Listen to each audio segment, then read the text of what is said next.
요한계시록의 전체 메시지를 한 문장으로 요약한다면 하나님의 승리, 하나님은 반드시 승리하신다는 겁니다. 결국 요한계시록은 소망에 관한 책이죠.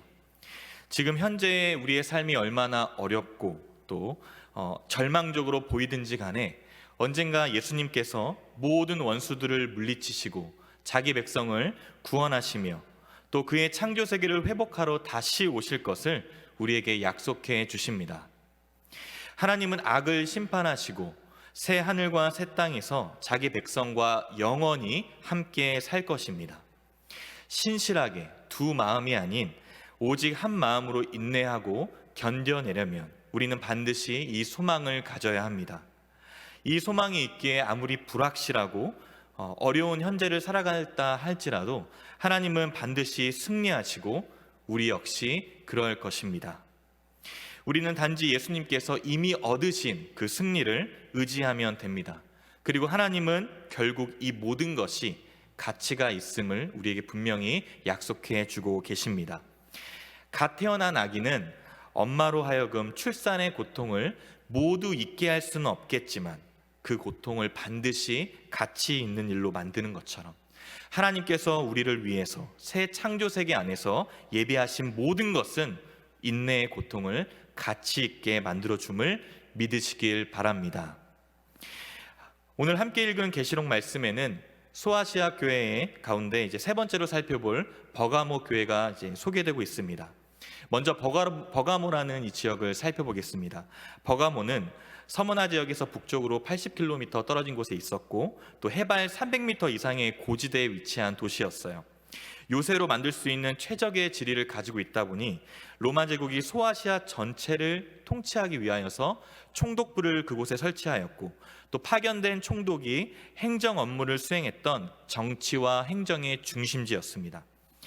심지어 독자적인 재판과 판결의 집행권까지 이 총독에게 부여되었는데 유스 글라디, 이 말을 번역하면 칼의 권세로 당시 죄수들에게 사형을 언도할 수 있는 권한입니다. 따라서 이 막강한 권한을 갖고 있던 이 도시 사람들의 열의와 또 이 자긍심은 매우 높았습니다. 그래서 스스로 정의의 칼이라고 칭했습니다. 또 제우스 신전을 비롯한 온갖 신전이 자리하고 있었는데요. 로마 행정의 중심지답게 황제 숭배가 아주 절정에 다다랐습니다. 서머나 지역이 황제 숭배에 씨를 뿌리고 싹을 낸 도시였다면 이 버가모는 황제 숭배의 꽃을 피운 도시였습니다. 특별히 로마 황제, 당시 황제였던 아우구스토를 위한 신전을 지은 최초의 도시입니다. 그렇다 보니까 이 정치와 종교적으로 버가모 시민들은 황제 숭배에 매우 열심을 냈었고 그것에 대한 거부는 곧 국가 반역 행위로 간주되었습니다. 이처럼 황제 숭배가 강하게 작용했기 때문에 그곳에 살고 있었던 버가모 교회 성도들은 그 신앙을 유지하기조차 힘든 처지에 놓이고 말았습니다. 황제 숭배를 끝까지 반대하는 그리스도인들을 처형하기에 이르렀고요. 실제로 이 총독 관청이 그리스도인들을 처형하는 중심지가 되어버렸습니다. 이러한 분위기 속에 살아가고 있던 버가모 교회 그리고 그 성도들을 향하여 오늘 예수님께서는 편지하십니다. 12절 말씀입니다. 버가모 교회의 사자에게 편지하라. 좌우에 날성 검을 가지신 이가 이르시되. 총독에게 칼의 권세, 즉 뜻대로 처벌할 수 있는 힘이 주어진 이 버가모에서 좌우에 날성검을 가지신 바로 예수 그리스도는 그 위협 가운데 놓인 교회를 향하여 삶과 죽음을 다스리는 궁극적인 권세가 오직 하나님께 속해 있음을 일깨워 주십니다. 오늘 버가모 교회를 향한 예수님의 이 칭찬과 책망 그리고 경고를 통하여서 우리 개인과 공동체를 돌아보므로 주님이 원하시고 기뻐하시는 우리 아름다운 교회를 더욱 아름답고 슬기롭게 세워갈 수 있기를 주님의 이름으로 축복합니다. 예수님께서는 버가모 교회를 향하여 내가 너희를 안다라고 말씀하시죠. 13절 상반절 말씀입니다. 네가 어디에 사는지를 내가 아노니 거기는 사탄의 권자가 있는 데라. 에베소 교회의 행위를 아셨고 또 서머나 교회가 당하고 있던 환난을 아시는 주님은 오늘 버가모 교회가 처한 상황을 다 알고 계십니다. 오늘 우리에게도 찾아와 하시는 주님의 말씀은 그냥 추상적인 것이 아니라 우리의 모든 것을 다 알고 계시는 주님의 말씀입니다. 지금 버가모 교회의 상황이 어떠한가요? 바로 사탄의 권자가 있는 곳입니다. 실질적으로 우상들의 영향이 이 도시 전체를 지배하여서 이 도시에서 생성되는 모든 생각들, 사상들, 철학들이 사람들의 의식과 눈을 가리고 있었습니다. 버가모 사람들은 이러한 삶을 당연한 것으로 여겼고, 이러한 상태를 오늘 예수님께서는 어둠의 권세 잡은 사탄의 지배 아래 있다고 말씀하십니다. 겉으로 보면 어둠의 권세가 이 모든 사람들의 삶을 지배하고 있습니다. 모순, 부조리, 악이 만연한 사탄의 보좌처럼 느껴집니다. 어쩌면 우리 역시도 이러한 상황 가운데 놓여 있을지 모르겠어요. 직장에서 그리스도인으로 살아갈 때 월요일부터 불법적인 일을 지시하는 상사, 부당 거래를 요구하는 협력업체, 말도 안 되는 이유로 트집을 잡는 손님을 만나게 된다면 주일에 예배를 통해서 받은 말씀의 은혜가 하루도 채 지나지 않아서 어디로 사라졌는지 없습니다. 그러다 어느 순간에 눈과 귀와 입을 닫고 적당히 타협하며 넘어가면 세상에서 살아남을 것만 같습니다. 하나님의 공의와 정의를 실천하기보다, 그것을 추구하며 살아가기보다 내 편의를 더 추구하기 바쁘고요, 그것을 우선적으로 추구할 수도 있습니다. 세상 속에 참된 그리스도인으로 살아가려면 때론 나의 강한 의지가 필요하고 희생과 섬김만 남고 때론 억울하고 초라하게 느껴지기도 합니다. 팀 켈러 목사님이 쓰신 일과 영성에서 이 톨킨이 쓴 니글의 이파리라는 단편을 소개하는 장면이 나오고 있어요. 니글은 수명이 얼마 남지 않았을 때에 나무를 하나 그리기 시작합니다. 그러다 결국 그 나무의 이파리 한 장만을 그리고 세상을 떠나게 되죠. 이러한 니글의 모습에서 우리의 모습을 보게 된다고 말하고 있습니다. 우리의 삶이 아무리 초라하게 느껴지고 너무나 형편없이 이파리 하나만 그리고 끝날 수 있지만, 그러나 괜찮다는 것입니다. 왜냐하면 그 나무는 이미 완성되어 있기 때문입니다. 하나님의 나라는 이미 현존하고 있기에 우리의 수고가 결코 헛되지 않음을 보여줍니다. 이 니글의 이파리 이야기는 일상에서 믿음을 지키며 고군분투하는 교회와 성도들의 삶이 매우 값지다라는 것을 강조하고 있는 것 같습니다. 그리스도인의 삶은 비록 지극히 단순하고 아주 사소할지라도 그것은 영원한 가치가 있습니다. 이 땅을 사는 성도들이 신앙을 희석하지 않고 타협이 당연한 시대 속에서도 오직 말씀을 따라 살다 보면 분명 사회적으로 경제적으로 난관에 부딪힐 것입니다. 온갖 우상과 더불어 황제 숭배의 중심지였던 버가모, 모두가 부도덕한 삶을 당연시 여겼던, 교양처럼 여겼던 그 도시에서 숭배 의식에 그냥 참여하기만 해도 로마 정부가 베푸는 모든 온갖 혜택들을 다 누릴 수가 있었습니다. 그러나 오직 예수님만이 나의 주님이심을 고백했던 이 버가모 교회 성도들은 황제 숭배를 거부했을 뿐만 아니라 그 우상 신전에 출입하는 것조차 거부합니다. 따라서 이들에게 기다리고 있던 것은 매우 잔인하고 혹독한 핍박뿐이었습니다. 그러나 오늘 예수님의 말씀처럼 오늘 네가 어디에 사는지, 그곳이 얼마나 사탄적이고 악한지를 이미 알고 계십니다. 우리가 처한 모든 상황을 주님께서는 면밀히 아시고 살펴보신다라는 말씀입니다. 모든 것을 다 아시는 주님의 다스림이 있기에 교회와 성도는 결코 낙심하거나 좌절하여 포기할 수 없습니다. 우리 모두에게 찾아오는 시험과 시련을 아무리 어렵고 힘겨울지라도 주님보다 크지 않음을 반드시 믿으시고 믿음으로 승리하는 저와 여러분이 되시기를 주님의 이름으로 축복합니다.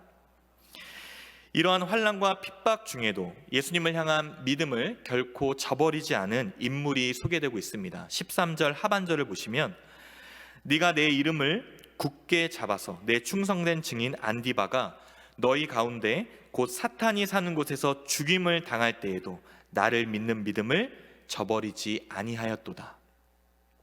그는 바로 안디바입니다. 안디바에 대해서 우리가 알 수 있는 자료는 거의 없지만 그는 황제를 주님이라고 인정하기를 거부하다가 로마 군인들에게 잡혀서 놋새로 만든 황소상 안에 집어넣어져 불로 가열하여 죽임을 당했다고 전해집니다. 그리스도를 회방하는 말을 하게 하려고 갖은 고문과 악한 형벌을 가했지만 끝까지 굴복하지 아니하고 순교했던 것입니다. 사실 황제 숭배는 그리 복잡한 의식이 아니죠. 단지 신전에 들어가서 황제의 상 앞에 차려진 분향단에 약간의 향을 뿌리고 그것을 향하여 가이사는 나의 하나님이요 주님이십니다 라고만 말하면 끝입니다. 이 한마디면 안디바는 풀려날 수 있었습니다. 하지만 그는 그렇게 하지 않고 예수님만이 나의 주님이십니다 라고 고백하며 죽임을 당하고 말았습니다. 예수 그리스도의 이 증인 안디바는 비록 죽임을 당했을지 몰라도 예수님을 믿는 믿음을 끝까지 저버리지 아니하였음을 통하여서 예수님은 그를 칭찬하십니다. 그런데 이 버가모 교회에 문제가 생겼습니다. 예수님은 곧 그들을 책망하시죠. 이어지는 14절 말씀입니다. 그러나 내게 두어 가지 책망할 것이 있나니 거기 내게 발람의 교훈을 지키는 자들이 있도다. 발람이 발락을 가르쳐 이스라엘 자손 앞에 걸림돌을 놓아 우상의 제물을 먹게 하였고 또 행음하게 하였느니라. 바로 발람의 교훈을 지키는 자들이 그 교회 안에 있었는데요, 복음의 진리를 위하여 목숨을 걸고 로마 제국과 싸웠던 이 버가모 교회는 어느새 내부적으로 이단에 노출이 되어가고 있었습니다. 그러면서 발람의 교훈이 곧 니골라당의 교훈과 유사함을 말해주고 있습니다. 15절에 이와 같이 내게도 니골라당의 교훈을 지키는 자들이 있다고 말합니다. 예수님은 구약에서 거짓 선지자의 대표격인 발람의 교훈과 이 버가모 교회 안에 유행했던 니골라당의 교훈을 동일시 여깁니다. 발람은 민수기에 이 기록되어 있는 이방 출신의 선지자로서 이스라엘 백성들이 출애굽하여서 이제 가나안 땅에 들어가기 직전에 이 모압 땅에 지나게 되었을 때 모압 왕 발락이 이를 용납할 수 없어서 이제 발람 선지자를 이용하여 이스라엘 백성들을 저주할 계획이었습니다. 그런데 발람의 입에서는 저주의 말이 아니라 오히려 축복의 말이 쏟아져 나왔습니다. 이는 발람으로서도 어쩔 수 없는 일이었습니다. 만약에 여기서 발람이 그냥 그대로 자신의 집으로 돌아갔다면 예수님은 오늘 발람을 언급할 필요가 없었습니다. 하지만 그의 마음이 탐심의 지배를 받아서 그대로 집에 돌아가지 않고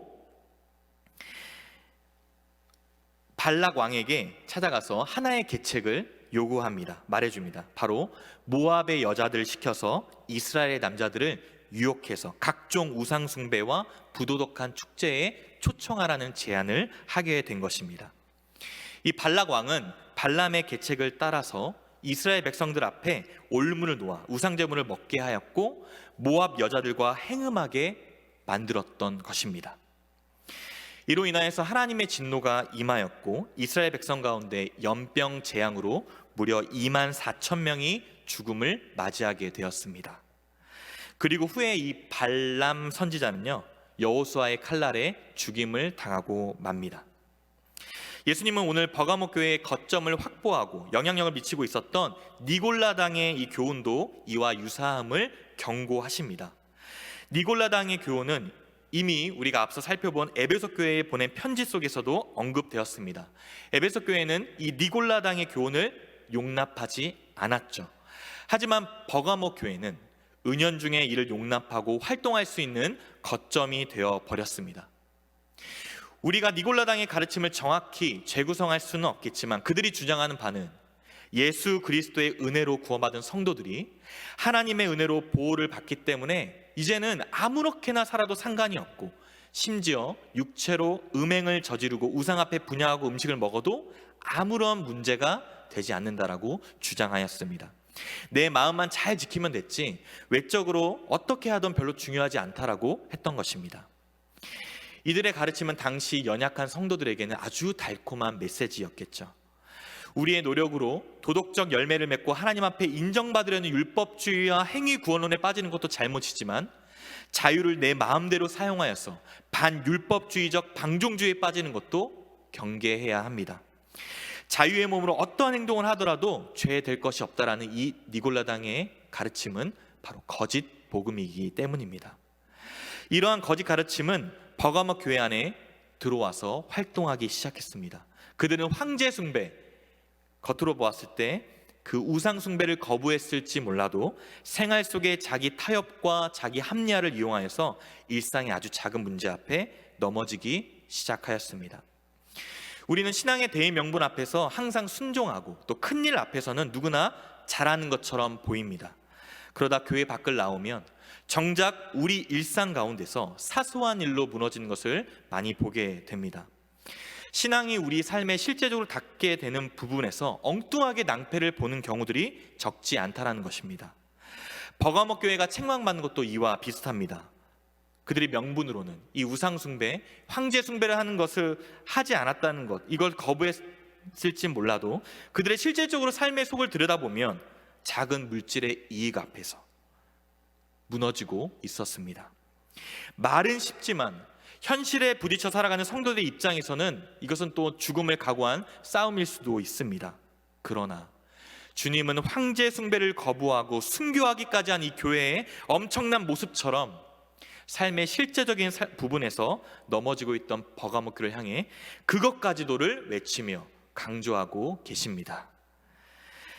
이제 예수님은 니골라당의 교훈을 따르는 자들을 향하여 그들에게 엄히 경고하시며 권면하십니다. 16절 말씀입니다. 그러므로 회개하라.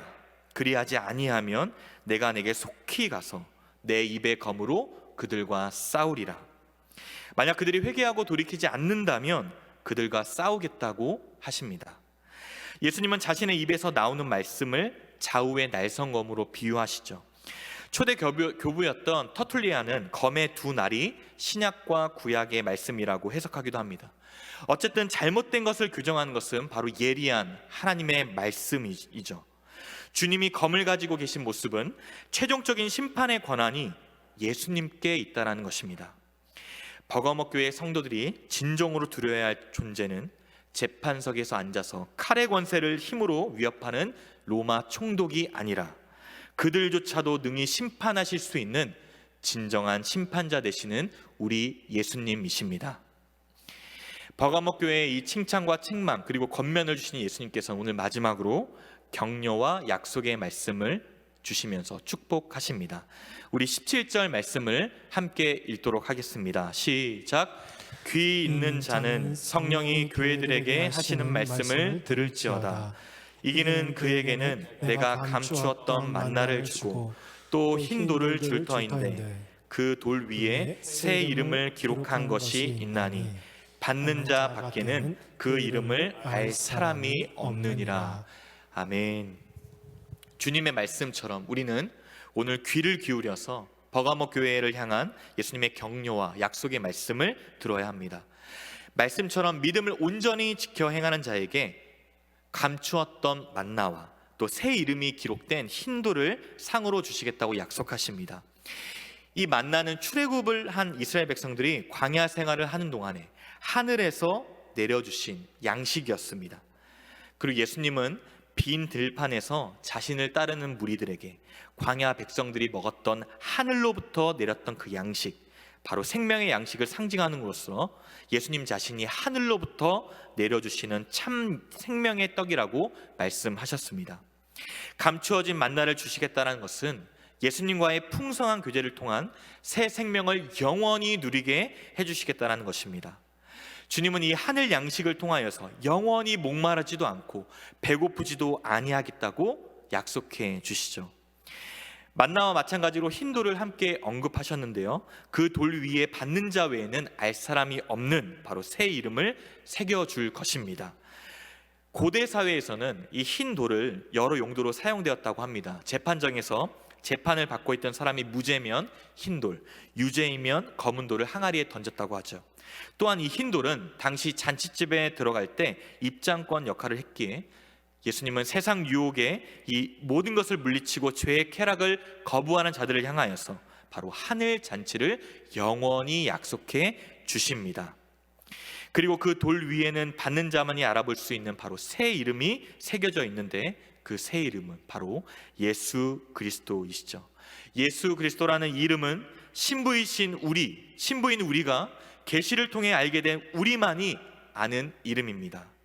신부와 신랑만이 아는 이 비밀, 목자와 그의 목소리를 알아듣는 양만이 아는 비밀인 것이죠. 이 특권의 비밀을 아는 자들에게 참된 위로와 소망을 허락해 주십니다. 당장은 힘겹겠지만 예수님이 다시 오시는 그날까지 끝까지 믿음의 싸움을 할 뿐만 아니라 우리의 일상 가운데 작은 실정까지도 선한 싸움으로 승리할 수 있기를 예수님께는 원하십니다. 그때 이 돌 위에 새겨진 우리의 이름을 보게 될 줄로 믿습니다. 끝내 이기는 자에게 감추었던 만나와 흰돌을 주시면서 영원한 하늘의 기업, 또 영원한 생명의 잔치, 하늘의 잔치에 참여할 수 있는 은혜가 있기를 주님의 이름으로 축복합니다. 말씀을 맺겠습니다. 오늘 버가모 교회를 향한 예수님의 편지를 우리가 함께 살펴보았습니다. 어려운 상황 속에서도 주님의 이름을 붙들고 믿음을 지킨 자들입니다. 안디바처럼 주를 위하여 순교하기까지 하였음을 예수님은 칭찬하시죠. 그러나 버가모 교회는 니골라당의 교훈을 지키는 자들을 포용하고 있다는 점에서 책망받습니다. 에베소 교회가 사랑을 잃어버린 채 진리만을 고집했다면 버가모 교회는 바른 진리를 상실했다고 볼 수 있습니다. 니골라당의 가르침은 마음으로만 신앙을 잘 지키고 현실에서 신앙과 전혀 상관없이 살아도 된다고 주장합니다. 예수님은 로마 총독이 가진 칼의 힘이 무서워서 세상과 타협하며 거짓 복음을 용납하는 자들을 향하여 좌우의 날성검을 가지고 그들을 심판하시겠다라고 경고하십니다. 하지만 예수님은 이러한 환경 속에 사는 그들을, 그리고 지금 이 상황을 살고 있는 저와 여러분들을 아신다라고 위로하시며 믿음을 잘 지켜 이기는 자에게 영적인 만나와 흰돌을 주시겠다고 약속하십니다. 시험과 유혹을 끝까지 극복하고 끝내 믿음으로 승리하는 자들에게 허락해 주시는 이 신령한 양식과 기쁨, 또 영원한 안식의 있음을 믿으시고 위로의 주님을 온전히 바라볼 수 있기를 원합니다. 아무리 어렵고 힘든 현실이라 할지라도 믿음의 결단으로 풍성한 하늘의 복을 누리며 살아가는 우리 모든 성도님들의 삶이 되시기를 주님의 이름으로 축복합니다. 이 시간 함께 찬양하며 기도의 자리로 나아가기를 원합니다. 때론 우리에게 허락하신 시련이 있죠. 그러한 시련을 통하여서 우리의 믿음을 강하게 하실 것입니다. 주님을 온전히 믿음으로 주의 능력으로 우리의 삶을 새롭게 하시는 오늘도 주님을 믿고 나아가시는 우리 모두가 되기를 원합니다.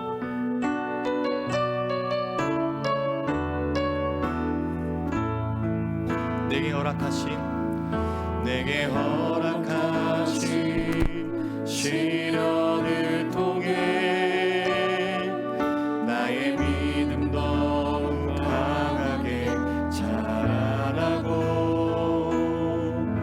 험한 산과 골짜기 지나는 동안 주께 더 가까이 나를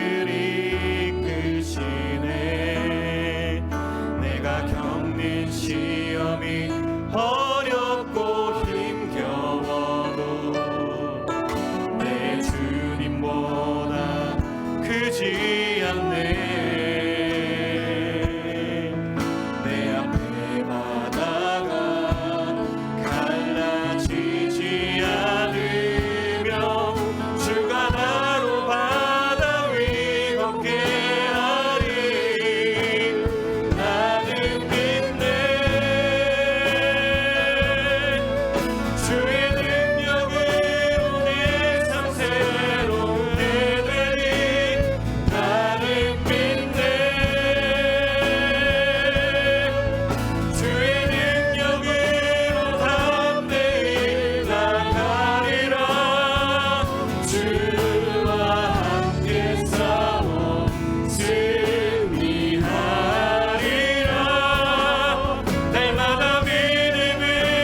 날마다 믿음으로 나아가리. 주신 말씀을 가지고 함께 기도하겠습니다. 우리에게 찾아오는 시험과 시련이 아무리 어렵고 힘겨워도 우리 주님보다 크지 않음을 믿고 믿음으로 승리하게 하여 주시옵소서.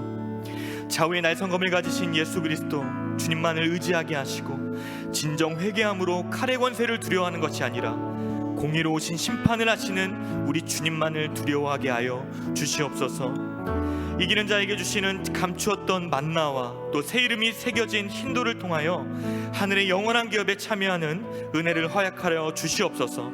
주신 말씀을 가지고 기도할 때 믿음으로 승리할 수 있도록, 주님만을 두려워할 수 있도록, 하늘의 기업에 참여할 수 있도록 우리 말씀을 가지고 함께 우리 간절히 기도하며 나가도록 하겠습니다.